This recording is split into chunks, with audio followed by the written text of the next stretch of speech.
guyyaa kabaja ayyaana kanaa mul'atu wantoota adda addaa kan agarsiisu yoo ta'u cuquliisni halluu gogaa gooftaa kirshiinaa jedhamu akkasumas diimaan gaa'ela yookiin dhala kan agarsiisu yoo ta'u yeroo hedduu diimaa fi keelloon ayyaana irratti kan itti fayyadamaniif carraa gaarii kan agarsiisudhas jedhaniitu amanu.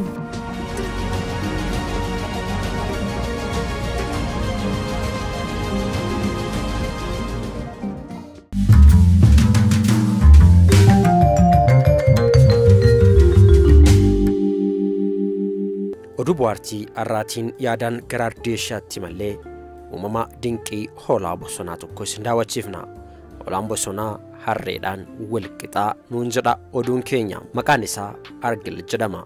Argil biyyoota Eeshiyaa giddu galeessaa keessatti kan argamu yoo ta'u sanyiilee hoolaa bosonaa keessaa qaamaan isa guddaadha. Guddina qaamaatiin sanyiin hoolaa isa caalu addunyaa kanarra jiru jechuudhaan galmee dinqisiisoo addunyaa irratti galmaa'eeti jira. Ammaan tana sanyiileen Argil 9 akka jiran ni ibsama.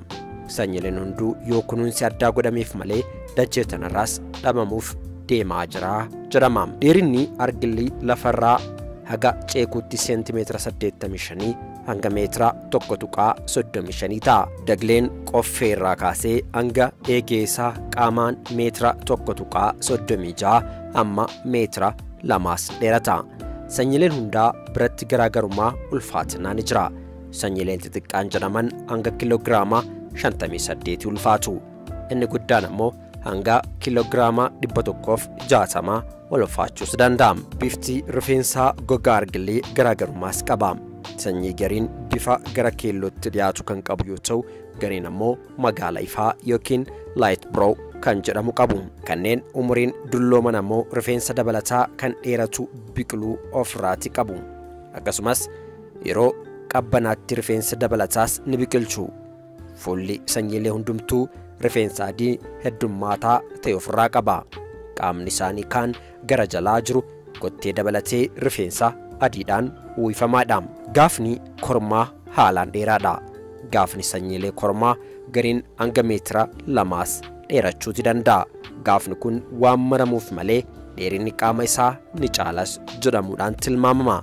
Hoolaan dhaltuun garuu gaafa gabaabaati qabdi. Gaafni kun warra bineensota adamsan biratti haalaan barbaadamaadha. Xiqqaachuu lakkoofsa uumama kanaatiif ammoo adamoon gaafa isaaniitiif jecha godhamu sababa guddaa ta'us danda'as jedhama. Gaafni kormaa inni guddichi ulfaatina qaama uumamaa Argilii irraatiillee dhibbeentaa 13 ta'u ni fudhata. Kana jechuun Argiliin kiloogiraama 100 yoo ulfaate gaafni isaa ammoo kiloogiraama 13 ulfaata jechuudha. Uumamni kun lafa haalaan ol kaatee irra jiraachuu filata. Kan argamanis biyyoota Eeshiyaa kanneen akka Chaayinaa, Niipeel, Kaazaakistaan fi biyyoota isaaniitti dhiyaatan keessatti yoo ta'u biyyootiin kunniin ammoo lafa haalaan ol kaatee qabaachuudhaan beekamu. Gaara guddicha addunyaa kanaa kan ta'e gaara Everest irras ni jiraatu. Walumaa galatti Argileen lafa ol ka'iinsi isaa meetira 1000 amma 6000 ta'urra jiraachuu filatu. Argileen akkuma sanyiiwwan hoolaa kaawwanii marga dheeduudhaan jiraata. Uumamaan guyyaa guyyaadhaan socho'uun sooratas barbaadu. Qubsuma tokko keessaa hoomaa miseensotaa hamma 100 qabu waliin jiraata. Miseensotiin hoomaa tokko keessa jiran saala irratti hundaa'uudhaan adda qoodamu. Dhaltuu fi ilmooleen gara tokkotti, warri kormaatis gara tokkotti walitti qabamu.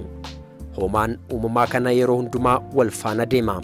Miseensotiin hoomaa keessaa inni tokko ka'ee deemnaan kuuwwanis faanuma isaa ka'ee yaa'a. Kanaafuu Argilee walirraa fagaatee kophaa jiraachuu arguun rakkisaadha. Haa ta'uuti malee akka tasaa yeroo karaan jalaa badu kophatti hafuun jiraachuuti malu. Kunis Argileen sun rakkoo keessa jiraachuu agarsiisa. Argileen diina hedduun qabu. Lafti inni irra jiraatu haalaan ol ka'aa waan ta'eef diinni bakka inni jiraatu buggee dhaquu hin jiru. Diinni guddaan uumama kanaa ilma namaati.